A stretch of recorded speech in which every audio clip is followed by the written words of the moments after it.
एक fresher staff का प्रश्न है और एडवर्टाइजमेंट का जो पोस्टर होता है और वह फेसबुक पर रनिंग करता है और उसी पोस्टर को देखकर नए लोग कंपनी में इंटरव्यू देने के लिए दिए गए नियत स्थान पर नियत तिथि को वहां पर प्रेजेंट होते हैं। लेकिन एक दूसरे से बहुत कुछ माइक्रो फाइनेंस के बारे में सुनने को उनको मिलता है। तो उसी डाउट को क्लियर करने के लिए प्रश्न आया है कि सर, जो इस पोस्टर पे जितनी भी चीजें लिखी गई है, क्या यह सही है या गलत है? कृपया मेरा मार्गदर्शन करें। तो दोस्तों, मैं इस वीडियो के माध्यम से आप सभी लोगों को यह सुनिश्चित कर देना चाहता हूं कि माइक्रो फाइनेंस की जो पोस्टर होते हैं उसमें जो लिखी गई बातें होती है वह सत्य होती है। जो नहीं लिखी होती है, जिसे आपको बताया नहीं जाता है, वे बातें उस पर लिखा ही नहीं गया है, जिसके बारे में आपको जब कंपनी ज्वाइन कर लेते हैं तब उसके बाद आपको पता चलेगा। फ्री आवास मतलब फ्री रेजिडेंस के बारे में लिखा होता है। यह सत्य बात है कि जहां भी माइक्रो फाइनेंस की ब्रांचें होती है उसी से सटा हुआ लगा हुआ उसी बिल्डिंग में आपके रहने की भी पूरी व्यवस्था रहती है। यहां तक कि कंपनियां चौकी, गद्दा, तकिए और बेडशीट भी उपलब्ध कराती है।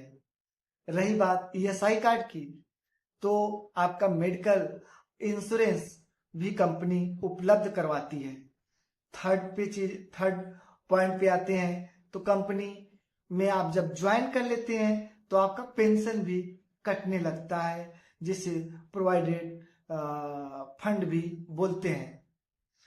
और आपको जो सैलरी उसमें लिखी रहती है, सैलरी भी अप्रोक्सीमेटली उतना ही आपको हर महीने उपलब्ध मतलब ऐसे बोल सकते हैं कि सैलरी आपको समय से मिलती रहेगी। माइक्रो फाइनेंस में सैलरी कभी लेट नहीं होती, चाहे कंपनी किसी भी हालत में हो। यह आज तक का माइक्रो फाइनेंस का बहुत बड़ी उपलब्धि रहा है। और जो बातें आप नहीं जानते हैं, जो बातें आप कंपनी में ज्वाइन करने के बाद जानेंगे, उस बातों पर आइए हम लोग चर्चा कर लेते हैं। जैसे वहां पे खाने बनाने की व्यवस्था रहती है, किचन की। वहां पे जो खाना बनाने के लिए बाई आएगी उसकी तनख्वाह कंपनी बियर करती है, कंपनी पेमेंट करती है। लेकिन वहां पर खाने पीने में जो सामान यूज होता है वह सामान का खर्च सभी स्टाफ लोग आपस में मिलकर पे करते हैं। और आगे आप बात करते हैं जो उस पोस्टर में नहीं लिखी रहती है। आपको बिना खाए पिए सुबह से लेकर शाम तक फील्ड में रहना पड़ेगा। यह एक अटल सत्य है। मेस में खाना तो बनता है, लेकिन आपके पास समय नहीं मिल पाएगा कि आप खाना खा पाए। कहीं कहीं मिल भी सकता है, लेकिन ज्यादातर मामले में समय नहीं मिल पाता या समय से खाना नहीं बन पाता। दूसरी बात मैं बता दूं, ब्रांच ऑफिस का खुलने का समय तो निश्चित है, लेकिन बंद होने का कोई निश्चित समय नहीं है। माइक्रो फाइनेंस में छुट्टी तो बहुत है, लेकिन छुट्टी जब नाम लेंगे कि मुझे छुट्टी चाहिए, तो ऐसा लगता है कि अपने सीनियर का कलेजा मांग लिया गया है। छुट्टी के नाम पर आपको छुट्टी नहीं दी जाएगी। अगर आप बहुत इमरजेंसी पर कोई ऐसा केस आपके साथ आ गया, बहुत इमरजेंसी है, नौकरी से बढ़कर भी उसको प्रायोरिटी देने की जरूरत है, तो भी कंपनी आपको छुट्टी नहीं देगी।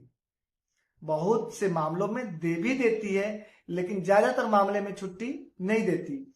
अगर आप बिना लीव अप्रूव कराए अपने घर को चले गए तो कंपनी आपको बिना पूछताछ के अब्सेंट दिखाकर टर्मिनेट कर देगी। या आप जब 2-3 दिन का जो छुट्टी पर जाएंगे बिना लीव अप्रूवल के, उसके बाद जब वो वापस आएंगे तो आपको ब्रांच ज्वाइनिंग नहीं कराएंगे, आपको अटेंडेंस पे सिग्नेचर नहीं कराने देंगे।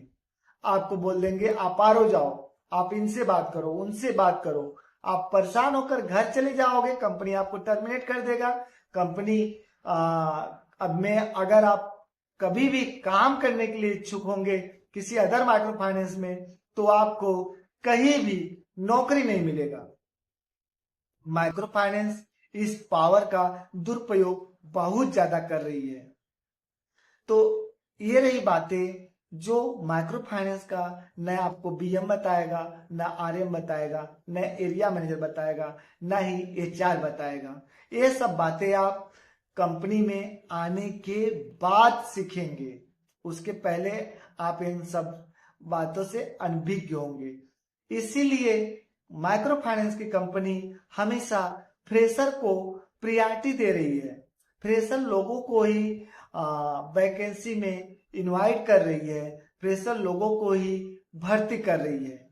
अनुभवी लोगों को किसी न किसी बहाने से एग्जिट कर रही है, बाहर कर रही है। इसके पीछे भी कंपनी का बहुत बड़ा सोची समझी चाल है, क्योंकि पुराने स्टाफ को हमेशा 10%, 5% as per company policy increment करना पड़ता है। सैलरी 2-4 सालों में इंक्रीमेंट करते करते स्टाफ का सैलरी ज्यादा जाने लगता है। इस कास्ट कटिंग को कम करने के लिए पुराने की जगह नए लड़के को कंपनियां लेना पसंद करने लगी है।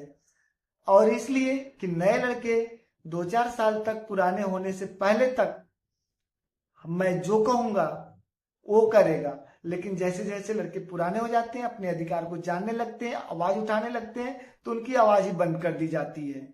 इसलिए नए लड़के जी भर के गुलामी करेंगे, क्योंकि नई नई नौकरी मिली है, नया नया बॉस मिला है, नया नया शौक है। तो इस पूरे जो शौक है, जो मजबूरी है, जो प्रोफेशनल है कि मैं बैंक में काम कर रहा हूं, इन सब चीजों को बचाने के लिए वह लड़का रात तक काम करेगा, अपने सुपरवाइजरों का डांट खाएगा, गाली खाएगा, घर पे नहीं जाएगा और अपना नौकरी बचाएगा।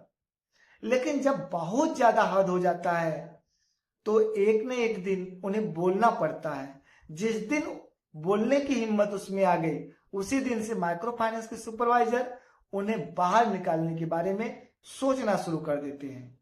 और इस मामले में जो पुराने एम्प्लॉय लोग होते हैं कंपनी के, बहुत माहिर होते हैं। आपको किसी न किसी बहाने से कोई न कोई इल्जाम लगाकर बाहर का रास्ता दिखा देंगे। यही कारण है कि पूरे माइक्रो फाइनेंस में, चाहे कोई भी माइक्रो फाइनेंस की कंपनी हो, फील्ड स्टाफ मैक्सिमम जो होते हैं नए होते हैं, 1-2 साल 3 साल पुराने होते हैं। बाकी पुराने स्टाफ जाते कहाँ हैं? उनसे काम क्यों नहीं करवाते? रोज रोज भर्ती क्यों ले रहे हैं कंपनियां? क्योंकि उनके पास स्टाफ की कमी है और देर रात तक काम कराएंगे, बिना खाए काम करेंगे, तो कितने दिन तक लड़के काम करेंगे? एक दिन वो रिजाइन मारकर चले जाते हैं और कंपनियां किसी न किसी बहाने उसका सिविल स्कोर खराब कर देती है कि जाओ, मेरे यहां काम नहीं करोगे तो मैं कहीं के लायक नहीं छोड़ूंगा। एक वीडियो मैंने इसी पेज पर डाला भी हुआ था। वो डीआरएम था किसी कंपनी का, बोल रहा था कि मेरे हाथ में ये सब चीज, तुम्हारा भविष्य, तुमको जो बताया जा रहा है वैसे काम करो, नहीं तो मैं तेरा सिविल स्कोर खराब कर दूंगा, कहीं का मैं नहीं छोड़ूंगा, तुम्हारी भविष्य बर्बाद कर दूंगा। इससे यह साबित होता है कि कंपनियां लड़के के ऊपर अत्याचार करती जा रही है। आज इतना ही, फिर किसी दिन अन्य विषय के साथ आप लोगों के साथ उपस्थित होंगे।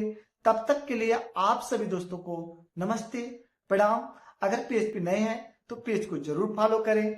अगर आपको हमारी वीडियो अच्छी लगती है तो प्लीज आप शेयर करना बिल्कुल भी ना भूले, ताकि हर उस नौजवान तक ये वीडियो जाए जो माइक्रो फाइनेंस में अपना करियर बनाना चाहता है।